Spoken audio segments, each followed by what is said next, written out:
gentlemen, boys and girls, cardaholics of all ages, welcome back to Big Al's Cards, and thank you so much for watching. And in today's video, I want to talk about where we are economically and why I think that if you come from an old school collecting mentality and less of a speculation mentality, you're going to be okay. There's nothing really to worry about. If you come from speculating as a mindset, I can understand why you're worried. So let me begin by saying that I've made it no secret that I come from a more old school collecting mentality where I buy what makes me happy. I buy Yankees. I buy Aaron Judge. I buy wrestling. Just today, these two pieces came in for a new PC that I'm starting. 2020 Topps Chrome, Johnny Gargano, autograph. Got the green to 99 and the gold to 50. I am going to start just an overall Gargano PC. So if you got any Gargano cards, let me know. But I buy that because it makes me happy. Johnny Gargano is my favorite wrestler. I love pro wrestling. You guys know it. I have Alexa Bliss right in the middle. I mean, good grief. I buy Aaron Judge because he's my favorite player, no matter where he ends up next season. I'm always going to be an Aaron Judge fan. I buy the things that make me happy.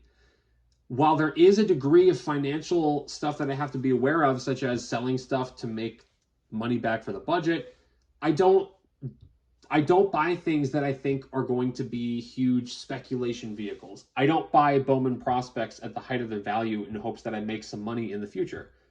If I get a Bowman prospect autograph out of a blaster, hey, great. I paid $30 for that and it's worth $300 now. It could be worth $600 in the future.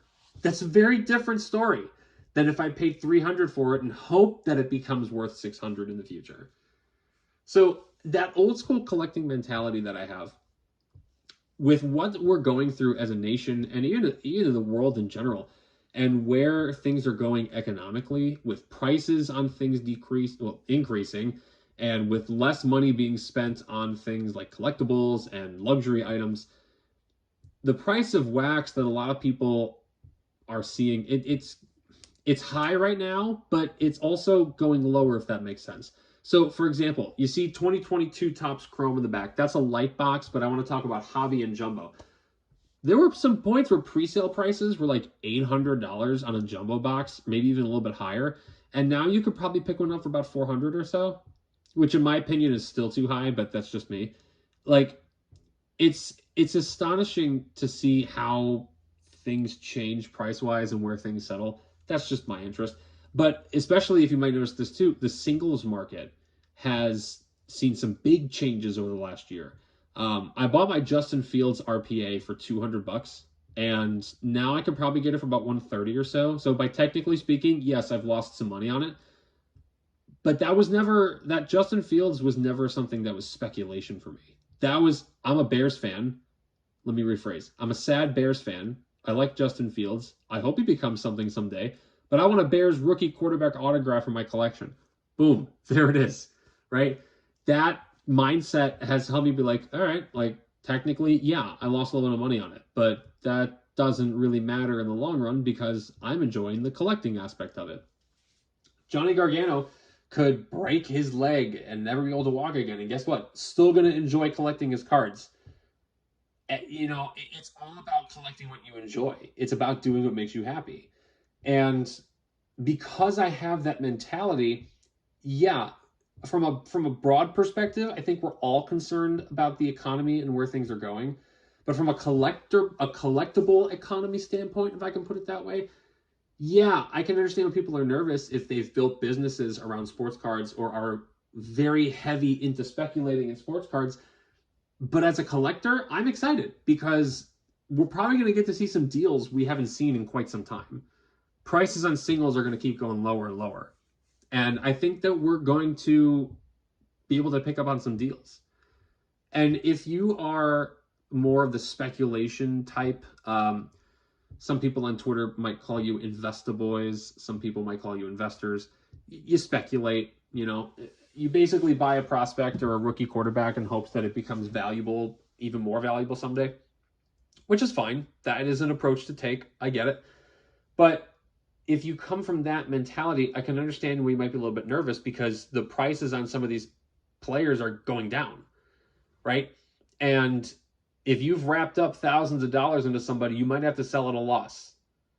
Or you might have to hold for a long time in order to recoup some of the money that you've put in. I can understand why you'd be nervous. In which case I would challenge you, buy what makes you happy. And again, if speculation makes you happy, fine. Like I'm not against speculation. I do it with some Bowman prospects.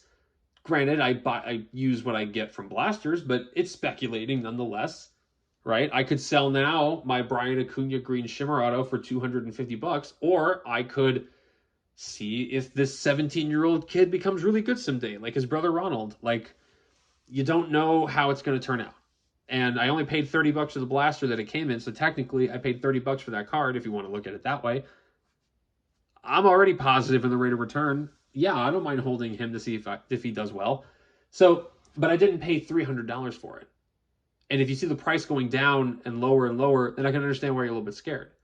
So, this is not financial advice. This is not a financial advice channel, but I do tend to, I would encourage you to look at things from a collector mentality.